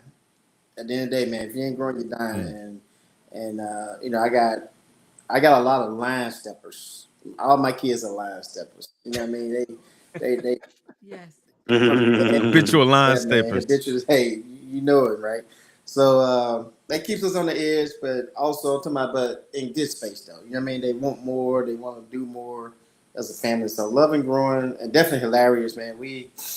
Uh, it get crazy around here. We like to have fun. You know, we yeah, it gets stupid. Hmm. All right. Oh So no. I'm actually, how would you describe our family? Like today, Oh, yeah. Go ahead. Good one. we've been through all. I'm sorry. Like Yeah, we went through all of them, we every went through single one. all those Right. changes in our blended family. But I'm going to say I like I like growing. I like growing because I feel like we've come a long way um in our blended family. Um we've gotten to a place like you said to where the kids are grown, they're building their own families and they see a lot of things that we did did to them and for them differently. And Yeah. so I feel like their perspective on our raising our parenting is different now. Um, I feel like we all can get on the phone and we can laugh and we can joke um, and we can all be in one room now. Mhm. I'm saying everyone, even your ex-wife, we all can, be in one room now. So I feel like it's been a lot of growth. Like I feel like the word I would use would be growing growth for sure. Mm, Mhm. yeah. All right, so we got a new member to the Yay, couch, Shakira. Shakira. Hey girl. Hey y'all. Ah, I'm happy she yeah. jumped on because she said her comment was Right. talking about her dad, and she bigged up them. And I asked her to come on the pod to talk about that. So first off, welcome to the Thank couch. you. So uh, I'm gonna give you sitting on the couch. So the floor is yours. So I just wanted to come up here because the topic touched me very deeply. I'm not gonna cry. I'm not gonna do Mm. that today. But my mom met my stepdad about 12 years ago. They met 12 years ago. And from the first day that I met him, it's like I said, he was not my stepdad. That was my dad. Um, we talk every day. I'm not gonna cry. We talk every day. Like Oh, It's okay if you do. okay. he was the best. So we recently just lost him in October, unexpectedly. And I just feel like since I lost him, I lost like a part of me. Like I don't have a dad anymore. He was my dad. Even though I do have a dad physically here, but they don't he don't call, he don't check on me. But when Dre was here, he was Like, I have never met anybody like that before. Like, he was a definition of a real father. Like, not materialistic things, like Mm, just life lessons. And, I'm mm, sorry. And being there for Okay. No, me while he was here. If I needed anything, I knew to call him. Any advice or anything like that, he was always there. And he treated my mama like gold. Um, and I would do anything to have that back. So I feel like everybody who does have a stepdad or anything like that, that they should cherish them, especially if they play a huge role in your life. Because once it's gone, you can't get it back. But I mean, I'm fine. Well, I'm working on being fine now. But mm. It's okay not to be fine. I know It's okay. I don't like not being fine. But I mean, I can't sometimes. It just come out like now. yeah. But he played Right. a huge part. So going from talking to somebody every day to like not having him anymore, like it's a huge adjustment. 2 weeks before I found out I was pregnant, he had actually called me, and I was in Minnesota, and he said, "When are you gonna give me a grandbaby?" And I was like, "I don't know. I don't even know if I can have kids." And 2 weeks later, I found out I was pregnant. So I hold on to those memories because he seen her for her first birthday, first words, first everything. He was here. So I have those memories. I have those pictures, videos, and everything like that. But like I just loved and I adored my stepdad. I'll do anything to get him back. I absolutely loved him. Mm. Thank you Wow, for that, that's Shakira. Yeah, beautiful. yeah. That is That's awesome. absolutely beautiful.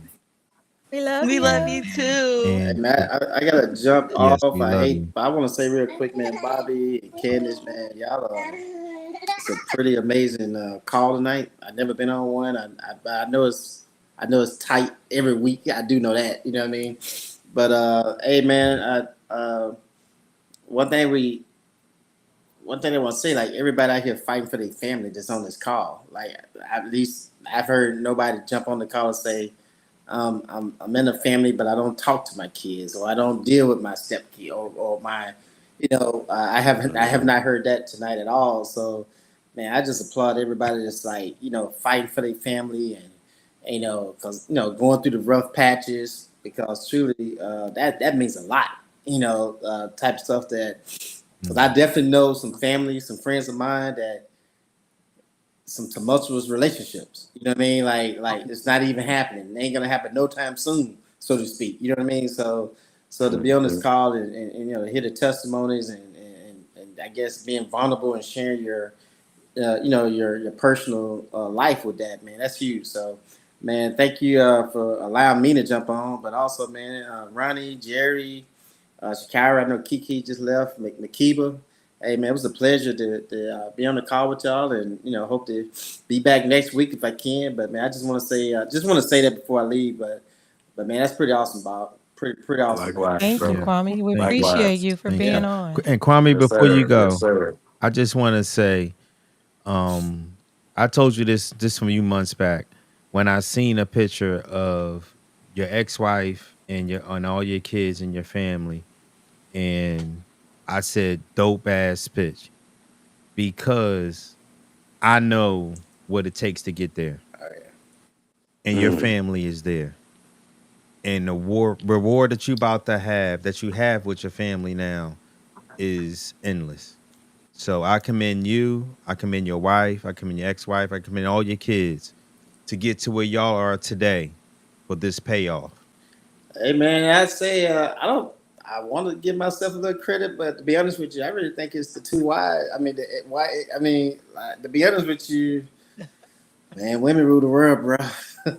uh, That part. man, Thank you. man, Thank you. between them two and like say Jada, that like who thinks she's just as old as she, you know, men kind of fall in line. We kind of do our thing, but at the same time, man, it's respect, respect, man.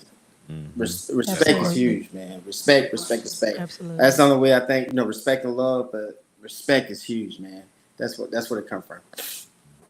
Thank you, Kwame. Yeah. Thank you. Appreciate I you. hate to jump off, man. I just got to jump and Indeed. do this other webinar, but Yeah, hey, go it was ahead. great We seeing appreciate it, everybody. All I'll man. right, see everybody brother. next week. Love you, bro. Yes. Yeah. All right. All right. So I want to pick us up a little bit. Just go from the challenges to it to the rewards. So the first one I want to go to is because I know we all got family group chats. And That part. what is some hilarious things that we all hilarious at times? And so it can be a group chat or it can just be a situation that happened that was just to this day you can just talk about around the table. And Shakai, I would like to start with you first. So something that my stepdad used to tell me. So if like somebody wanted to borrow, say for instance $10, but they never paid it back or whatever, he'll be like, "Well, you paid him to stop talking to you." I was like, "You know what? You're right. You can keep those $10." You're right. He knew how to make a situation better instead of thinking about the negative that come with it. That is smart. That's a good point. Jerry? All right, Jerry. Man, there's so many that go in there, man, with ours, bro. Like how to pick one. I get shit. I guess it's funny. I guess I'll pick one because it just happened because we're getting ready to go on a family trip to Puerto Rico. And so obviously our son sent us this TikTok reel of this lady. She like the first day we did this, and the first day, like she had like 12 things that she went through. And I'm like, what the hell did she do on day 2? Because it was like they was all like, yeah. I said, I don't know how many days she spent there, but day 1 she did it everything. So I don't know what she did the last 4 days. And so everybody's just been laughing and joking as we trying to figure out this Airbnb we're gonna stay at going on this family trip here to Puerto Rico in next month. Mm-hmm. Makiba? So that's been hilarious. I can't even think that fast. You got to prep me on those kind of questions. All right. All right. Right. I'm gonna give you a couple more minutes. Ronnie, you got something? Right. Oh yeah, I always got something. These kids. I told you, man. My favorite sitcom is Come Home. I'm trying to tell you. No, but Right. you know, it's something that I grew up on. I tell my kids this, which is kind of strange. So they always be like, "Oh, it's nothing to eat in the house, right?" So I'm like, the pantry's super full. You can't. Both of the freezers, like, you can't put anything in them, right? Right? And I'm like, "What you mean? There's no food in here." I said, "You know what? You know what I'm gonna start doing? Y'all better be lucky my cabinets aren't empty, and not because my uncle used to always tell me, empty cabinets keep the niggas away." so I tell them that all the time. Like, listen, y'all want to act stupid? I'll make it beer in this jank. You know what I mean? So because they need to be more independent. Right. Yeah, man. There's so much stuff in here, man. Crazy. But yeah, I like to use that as a. They all still laugh about the stupid stuff, but that's what I always tell them. Good one. You Good give one. ours, babe. 'Cause I'm sure No, you You got. talking I about want like no, they I want don't, I want yeah, you. I don't and have one. and he was talking about earlier how the kids didn't grow up like us. He just said that because like we can make a meal out of That part. anything. You right Mm-hmm. about Sir, that. is Mm-hmm. absolutely, we can do it. Let's say, sir. I did. Yeah. Sir I'm sandwich. trying to think of one of ours. I think would be all my kids are on my damn cell phone plan to this day. Oh And my They goodness, are. no sir. to this day. Yeah, he said no, sir. You should With have well, you wives missed and last week. families and kids. Yeah. Huh? Oh, Yeah, Lord. last week my man said my this is my brother to the end of the world. He said he paid his son 6-month car Car note so he notes. can go to Puerto Rico Yeah. on the trip. So you missed that. Yeah.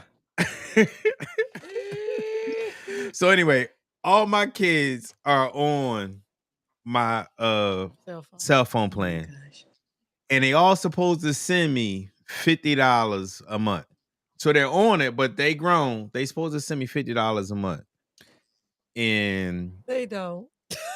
The key word is they do suppose. not. I caught that. The suppose word is the Yeah. key word in You this. caught that? Yeah, at the Yeah. beginning, right? Yeah. So I'll send them literally the running man emoji of run me my money. And they know what that means. Right.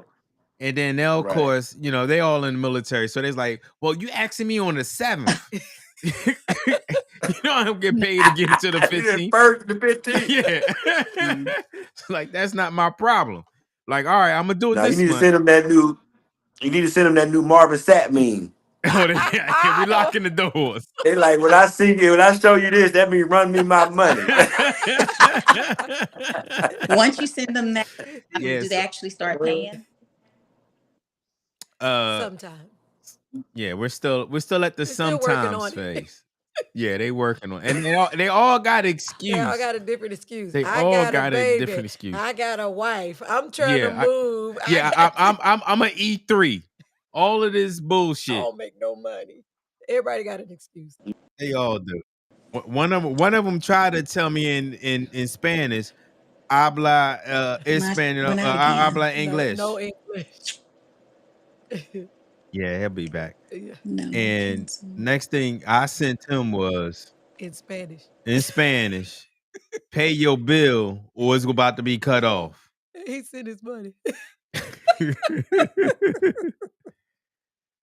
So that was a big one for me. Makiba, you left? Yeah, I don't know what's happening. Oh, Are you back? FaceTiming me. That's why. Showing black on my screen, but you guys can see me. Yes. Yeah, we can see you. Yes. Okay. Well, okay. And I don't. So one situation that happened, and it was kind of comical, kind of stung, I'm sure. I don't know if my kids are on here listening, so I'm gonna stop. But Mason had recently lost his car, and he's trying to figure it out. He's a 23-year-old, and so he got a job. He's working at Blue Cross Blue Shield, and but my car was just like, it was being driven because I work from home every day, and I was like, honey, you got to get you a new car. You got to get a car. You got to get a car. So friend lives here now. And what he was doing was showing us the pictures of the cars that he wanted. And they were sports cars. Not an economical car, something that, we can kind of get from point A to point B. So eventually I said, okay, I get it. I know what he wants. But, we're young and we got to kind of crawl before we can run. And so I was like, James, I need you to take Elijah's head, who's our James and I's child together. And I said, and I need you to stick it on Mason's body. And I said, Elijah daddy that shit. And he's like, okay, so you want, I said, absolutely. So James came home the next day with a new car for Mason. Oh, wow. Mason didn't pick out the car. But he got a car, but it's Mason's car, but because he pays for it, and he does pay for it. But James just went out to go take care of it. It was done. So I was like, when I said put Elijah, I said, Elijah daddy, that shit, it was done. It was all done. So I was like, oh, is that so Elijah, this is what you get to look forward to, because this is here's your future. But yeah, right. So it was awesome. But it was kind of funny to me, but it was kind of like, oh my gosh, did you really do that? So that's our running joke inside. So I love it. Outstanding. All right, so we about to start to shut it down. I have one more poll question for everybody on the panel and everybody that's watching. And it is this, before we get to the clean our palate, and is, what did it feel like we're really a family? Was it right away? Did it take some time? Mm-hmm. Is it still waiting? Or does it depend on the day? Ronnie, you up first. And you can answer the poll question and give your last word. The poll question is, it's a growing thing. It could be day to day. So that's part of that. But yeah, I mean, it's probably 85% good, and then the other part is just because kids are being kids. Get up for school late, clean your rooms, take out the trash. It's never gonna be 100% perfect. I don't expect it to be, but I shouldn't say we don't expect it to be. Just to go back a little bit, so I forgot to say some stuff on there too, right? So as that kind of blended family is like, as long as the two heads of the household are the two heads of the household and on the same page, that's the key part of it. Because that's the key part of it, making sure that everything works. Because if the two heads aren't on the same page about stuff, like who does what and when can do something, then it's going to be, that's where the issues could potentially come into effect. Absolutely. The clean my palate type deal is, thank you first off, again, for this tremendous gathering of minds. And, village actually raised the whole, it takes a village to raise everybody. This is our village, and it's going to continue to grow. And it's good that, everybody had their different perspectives. And it's a free, and I'm glad. Thanks, shipping candy. I mean, I know y'all don't really understand how this is. I know you probably, I got enough of this, but no, you need your flowers, bro. Y'all need your flowers, because this is one of those things that people don't understand how, what we need this. You know what I mean? We really need this kind of arena, or this type of thing where we can sit down and we can actually talk amongst ourselves with it as adults. You know what I mean? Like, and be open to like a lot of the perspectives and stuff like that. We may not agree with every single thing. Shit, I don't agree with everything with my damn self, so I'm damn sure not gonna agree with everybody else. You know what I'm saying? But that's the flower deal. But cleaning my palate deal is like, the Pistons made the playoffs. We ain't the Eagles, but we made the playoffs. We ain't made the playoffs in like 6-7 years. You know what I'm saying? So I'm super proud of that, because I'm a big Detroit fan. I'm a ride or die cat. I thought we was going to the Super Bowl. We was gonna beat Philly, but it ain't work out that way. I can see him talk too much trash about this stuff. But again, other than that, man, just continue to do what we doing, bro. Spread the word, and as it gets bigger and bigger and bigger and bigger. Just understand, like, you and everybody else is everybody else, and that goes with our kids too. So treat them with the same exact respect as you would want to be treated, and especially go back to how you felt when certain things were happening. That's one of the things I think we miss out as parents. It's like, you do as I say, because we all grew up like this. You do as I say, not as I do, type deal, which is kind of contradictory to every law and everything they're gonna ever learn in life. You know what I'm saying? So that's the kind of thing. So that's the kind of thing that we really got to pay attention to as we're navigating, even as being parents, because we're still learning and growing too. I ain't found no books on no parenting that's 100% right yet. I can hear something in the background. I don't know what that is. But that's the kind of stuff that keep an open mind, enjoy this thing, and thank you again, Ship, and everybody else that took the time out to get on here and put your words out here. Thank you all for that too. For sure. Thank you, Ronnie. We appreciate you. Thank you, Ronnie. All right, Jerry, you're up. Man, when did it feel like? I think, because I'm closer with her family than I am with mine, not just kids, just family in general. And her family is very loving. And I think it was like maybe our fifth or sixth Thanksgiving together, where they like to do this thing where everybody go around a table and tell them what you're thankful for. And the kids and the family really acknowledge the relationship that they viewed us as having, and how it helped them be and become who and what they are. So I think that's when I was like, man, I felt, oddly enough, in a vulnerable moment, I felt finally part of a family more so than I had of the one I grew up in. Being with them at that Thanksgiving, when they really just said what they're thankful for, and a lot of it was just kind of what he just said, like the path that we're showing and setting for them, and that meant a lot. That meant a lot. Man, that was outstanding. That meant a lot. And yeah, my closing words, man, kind of echoing the sentiments of everybody else, man. Thank y'all for doing this. As you know, I like to talk anyway. And it's good to give us, right.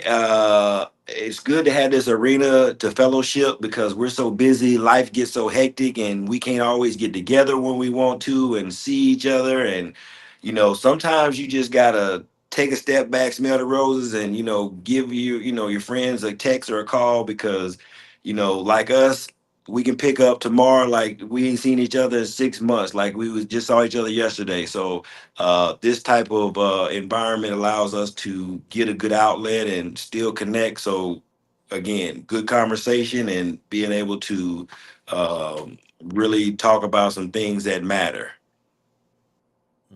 Thank you, Jay. Very appreciative. Thank you. What All about right. you, Vic? No, I want you're first. You are Oh, first. okay. So, when did it feel like we were a family? Um, Really a family. Really. we were really a family. That's a hard question for me. Um, I don't know. I think, like I said, we struggle while the kids were younger. Um, I think now that the kids are older, I think maybe that Mhm. to me, it kind of feels like. I mean, they've always been my boys. Like like I said, we don't do the step anything. They've always been my Right. boys. We've always been a family. But I feel like when do it really feel like the love was being just reciprocated all the way around and being shown and the respect and just like acting like yes we're family. Like this is Miss Candace, this is dad, this is Kiki, this is the boys. Like our text messaging now is like funny Yes. Right. because the kids talk to each other as opposed to, where it was when they were younger. Like Kiki Joaquin was just traveling from duty station to duty station, and Kiki like uh, calling him to check on him, texting him, "You didn't answer the phone. I'm just trying to Mm, check on you. Let me know when you make it." mm, Like that mm, kind of stuff. Those little things right there just mm. warms my heart and say, "Yeah, we're a family, and this is my family." Oh, what about you?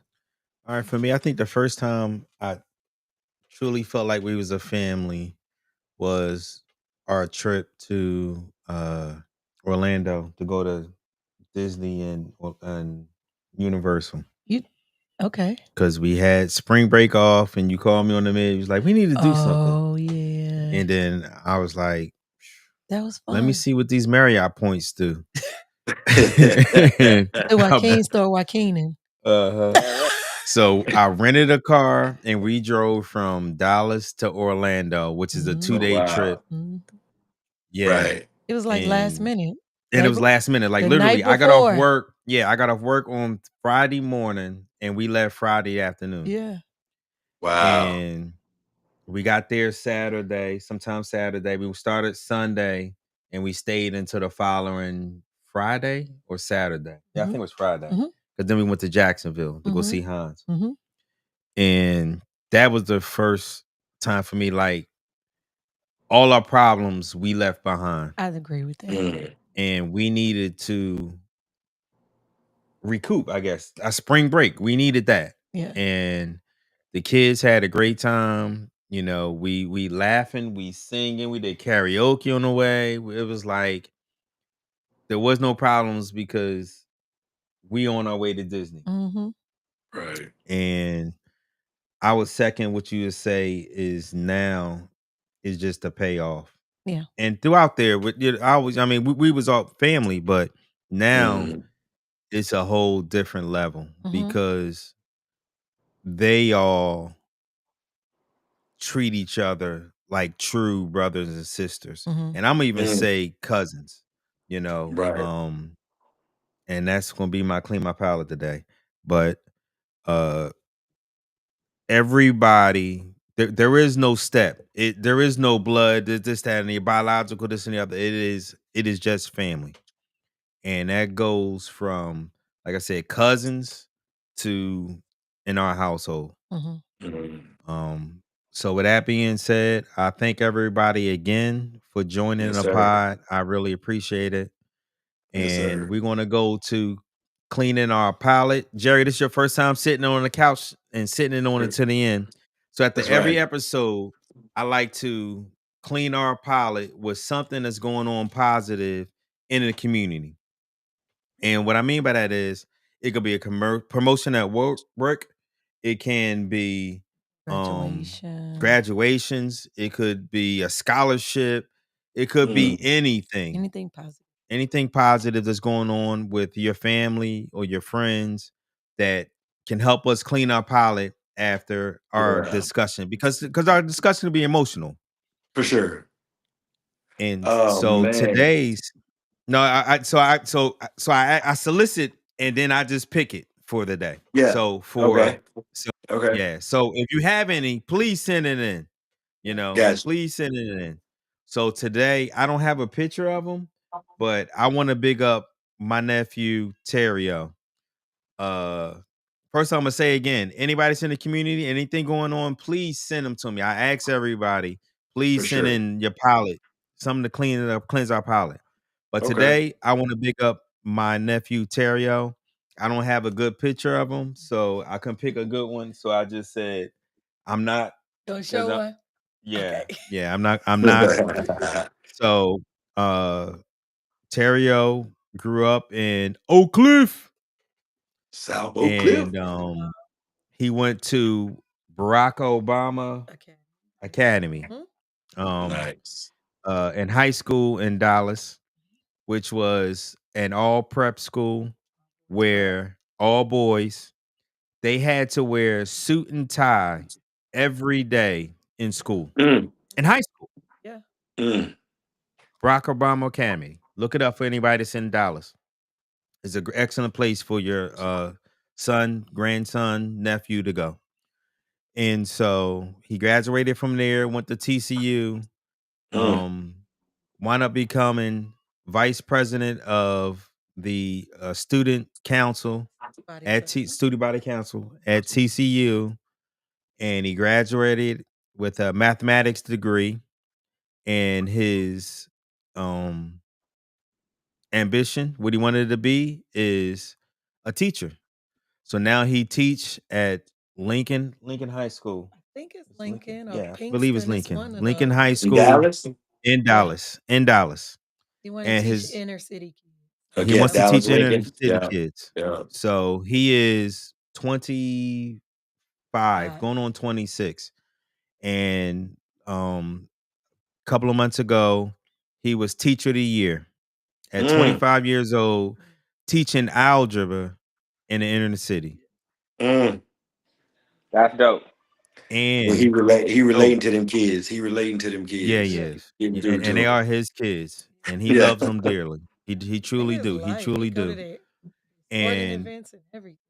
say Mm, that. I said they're his life. He goes to their sporting events. If they have something they want him to come, he goes. So yeah. yeah, Yeah. that's what's up. And to top it off, um, about a year and a half ago, maybe two, I gave him the book Rich Dad Poor Dad. Mhm. So at 23, That's it. I gave him Rich Dad Poor Dad. And here in the next 2 weeks, he's closing on his first house Yeah. at 25. Yeah. Dope. Mm, Proud of him. So that is cleaning our palate for the day. indeed. Yay, Indeed. Terrio. Yay, Terrio. Shout Nephew, out. love you. Absolutely. So again, thank everybody in the community for watching. Thank y'all Yes, for sir. joining. And I'll see y'all next week. Sound like a Love plan, you. brother. Next Y'all week, be I safe. appreciate